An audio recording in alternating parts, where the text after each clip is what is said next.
Parce qu'il est de notre devoir de vous informer, fidèles téléspectateurs de la radio et la télévision nationale congolaise, émettant de Bukavu, bienvenue à cette grande session d'actualité.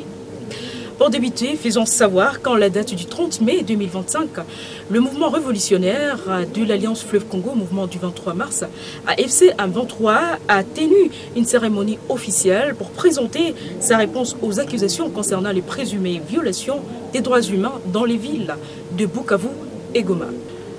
L'annonce sur la reprise du trafic sur le tronçon routier place de l'Indépendance Karale dans la ville de Bukavu.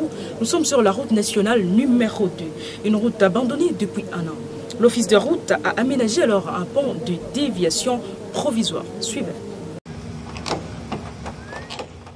L'Office des routes annonce la fin des travaux d'aménagement de la route de déviation et la reprise du trafic sur les ponts provisoires réhabilités entre la place de l'Indépendance et Chiriri dans la ville de Bukavu. Financé par la coordination du mouvement révolutionnaire Alliance Fleuve Congo AFC M23 dans les volets développement. Ces travaux ont été lancés le 19 mai 2025 par l'inspecteur général Amani Kabasha pour une durée de 2 semaines hors intempéries. 10 jours plus tard, ces travaux s'achèvent. La direction provinciale de l'Office des routes remercie les autorités de l'Alliance Fleuve Congo M23 et le gouverneur de province, en particulier Emmanuel Birato Ruimba, pour la confiance accordée à ces techniciens. Cette entreprise rassure les usagers quant à la capacité de ces ponts.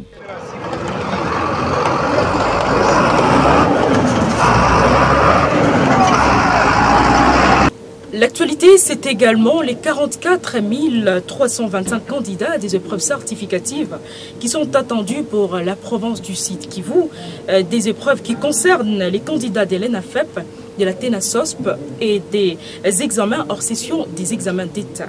Cela a été annoncé par l'inspecteur principal provincial Jean-Marie Moyessi Bileka. C'était au cours d'une réunion préparative de la passation de ces examens. Suivez ce reportage de Gustave Moussimi.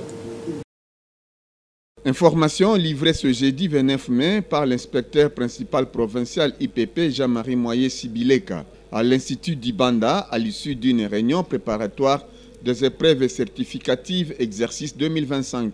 Jean-Marie Moyessi Bileka a appelé les inspecteurs à travailler en âme et conscience malgré qu'il y a gratuité des épreuves pour épargner les parents de l'Est de la RD Congo de ces frais de participation, mais le gouvernement et ses partenaires vont prendre en charge tous ces frais. Il leur a demandé d'être patient car tout le monde aura sa part en mode virtuel. Pour cette année scolaire 2024-2025, aux épreuves d'examen d'État, 44 325 candidats sont attendus. L'IPP a appelé tous les candidats à se préparer sérieusement pour la passation de ces épreuves qui leur offriront les portes d'université.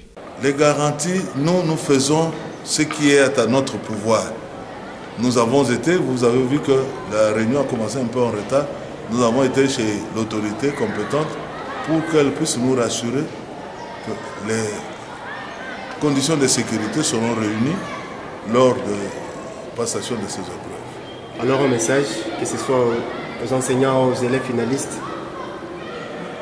Aux enseignants, aux élèves finalistes d'abord, surtout aux élèves finalistes, l'État se charge de leur prise en charge. Pour le moment, il leur reste de démontrer qu'ils ont maîtrisé, ils sont à la fin d'un cycle et qu'ils maîtrisent le matière qu'ils ont vu. Je sais qu'il y a eu par moments des ratés, des ruptures, mais on contrôle aussi les connaissances générales sur le cycle secondaire. Et s'ils sont bien formés, je pense que nous connaissons les conditions du milieu, et je pense qu'ils vont plus réussir cette année parce qu'ils ont étudié dans les difficultés et on se mesurant à l'obstacle que l'homme se découvre. Et je pense que je les encourage et je les souhaite d'être au centre.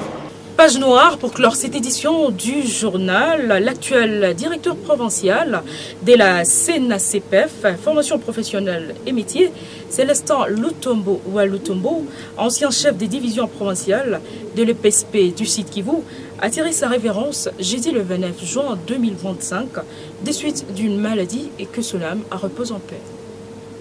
Le secteur de l'éducation au Sud Kivu est en deuil. à la suite de la mort à Bukavu le jeudi 29 mai du directeur provincial de la formation professionnelle au Sud Kivu, Célestin Lutombo Lutombo, ancien chef de division provinciale de l'EPST Sud Kivu.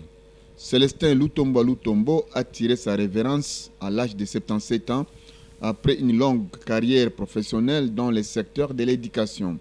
Il laisse une veuve et 8 orphelins ainsi que de nombreux petits-fils.